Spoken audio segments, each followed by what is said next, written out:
Welcome back. It's time now for Eye on Africa here on France 24. I'm Tom Burgess-Watson, and these are the top stories we're following for you. A deadly attack in northeastern Nigeria. Police sources say that 19 people have been killed in 4 suicide bombings in the city of Maiduguri. We'll have details from our correspondent in just a moment. Deadly violence and now a deadly disease. There are growing fears of a cholera epidemic in the city of Goma. That's the capital city of North Kivu Province in the Democratic Republic of Congo.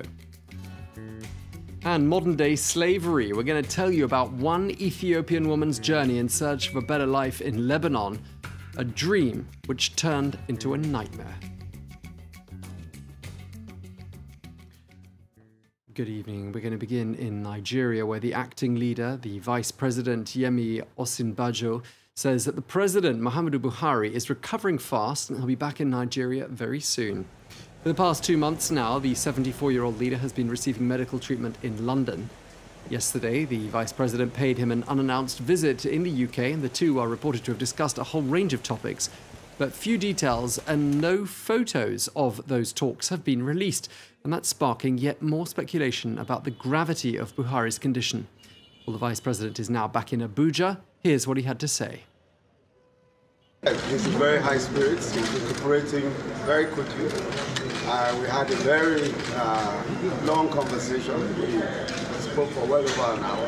And his humor is all there. He's doing well. The Vice President of Nigeria, who's currently standing in for Muhammadu Buhari, speaking there back in Abuja after visiting Buhari in London. Well, staying in Nigeria, more than a dozen people are reported to have been killed in the northeast of the country. That's after a group of 4 suicide bombers detonated their devices on the edge of the city of Maiduguri. Most of those killed in the late-night attack were civilian militia personnel who were manning checkpoints and security points around the city. Well, police put the total number of fatalities at 19 and said that more than 20 people had been injured in those attacks, which, according to reports, were carried out by female suicide bombers. Well, for more, we can cross now to JJ Omojua, who's in Abuja following that story for us. What more can you tell us about just what happened there in Maiduguri, JJ?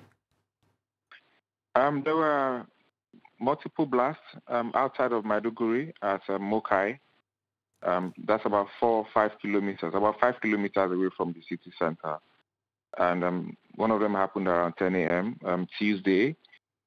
It's also an indication of the fact that in the midst of the near jubilation of the defeat of Boko Haram, Nigeria will, for the foreseeable future, deal with soft attacks like these ones, which are mostly by female suicide bombers.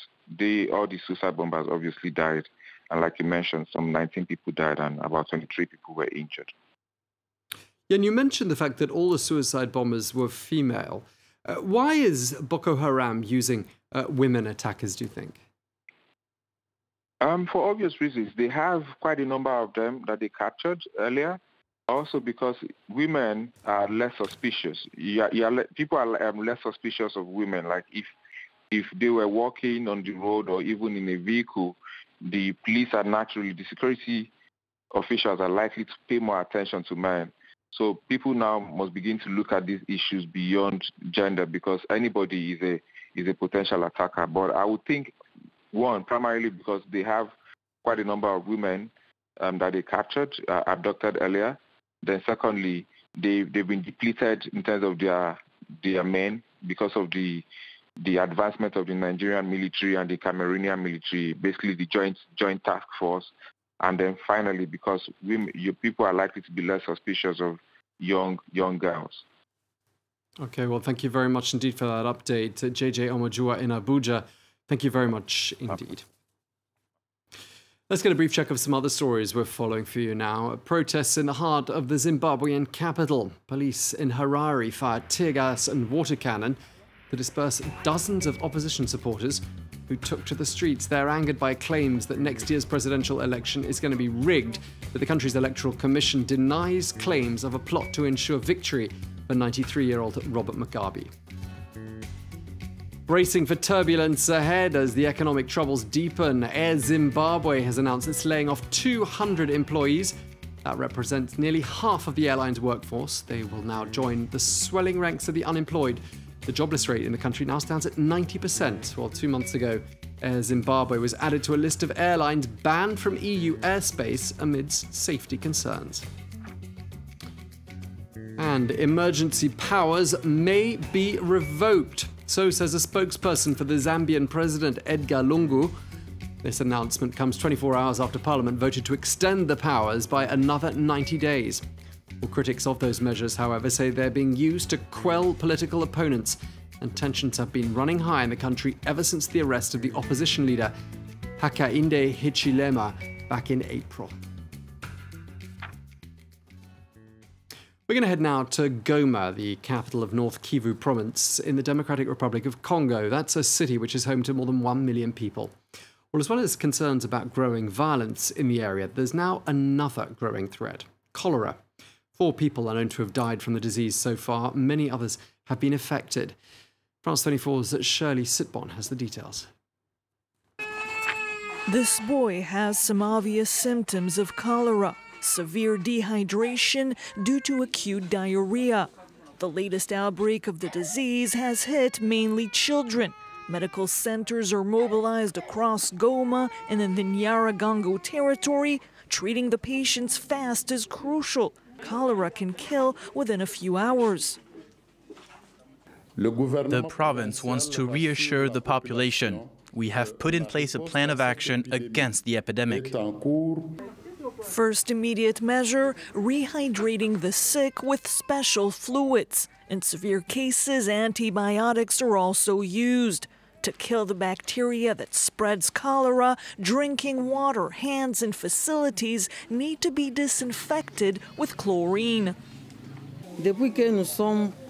We've had serious problems finding water since the beginning of the dry season. Some families spend whole nights queuing next to Goma's taps so they can get their share of water early in the morning. Queuing lines like these. Please help us, bring us water to spare us from cholera, which we have to face again and again. Among long-term solutions to cholera, building adequate sanitation, developing the region, giving access to clean water to stop people from doing this, drinking Lake Kivu's infected waters. Well, Ethiopia is one of the many African countries whose citizens head to the Middle East in search of work, and many of them find jobs as domestic helpers. But what begins as a journey to make a better life for themselves and their families can turn into a nightmare. France 24's Pierre Delrieux has one such story now from Lebanon. After 6 months working as a maid in Lebanon, Jeanette Ngideso decided to return home to Ethiopia. Long hours and little rest without being allowed to leave the house, working conditions were nothing like she expected. What I noticed when I was there is that Arabs generally despise Ethiopians. They don't consider us to be human. I had to convince myself that I was only there to work. Like many African migrants, Ethiopian citizens face frequent abuse in the Middle East.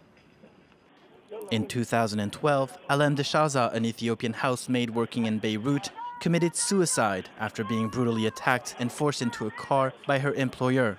The following year, Ethiopia banned its citizens from going to the Gulf and Middle East to work as domestic employees. A wide-ranging anti-trafficking law introduced in 2015 ensured harsh penalties for traffickers and greater victim protection. But many still find channels to travel. Some communities encourage their family members to migrate. Some of the diaspora send money financially or support them morally to migrate. And this is a collective decision. It's not individual decision. A state-led industrial drive has transformed Ethiopia into one of Africa's fastest-growing economies. But a third of its 99 million citizens still survive on less than $1.90 a day, below the World Bank's poverty line. Despite the risks, Jeanette Ngideso said she would leave again if she found an opportunity abroad. I would love to work in Ethiopia if I found a decent job opportunity here, but unfortunately there is nothing favorable here, which is why we are tempted to go back. According to the 2016 Global Slavery Index published by human rights group Walk Free Foundation, over 400,000 Ethiopians are estimated to be trapped in modern slavery. And finally, yesterday we told you about plans to reintroduce ostriches into the wild in Mali. Well, today we have another good news story from Mali. This time, it's a case of man's best friend helping in the fight against elephant poachers.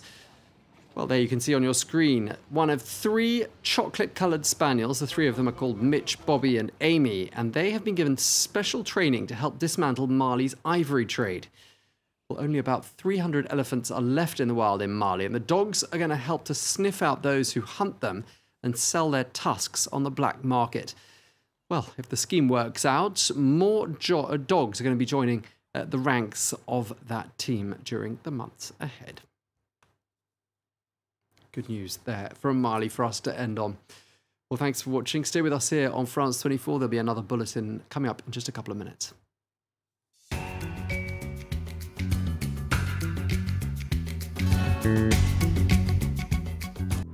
Revisited, presented by Stuart Norval.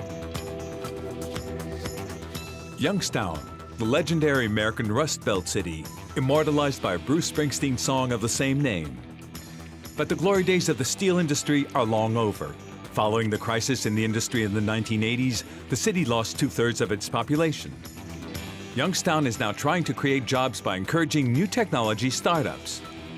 But deindustrialization, mass unemployment, and drug problems make development difficult. Revisited on France 24 and France24.com.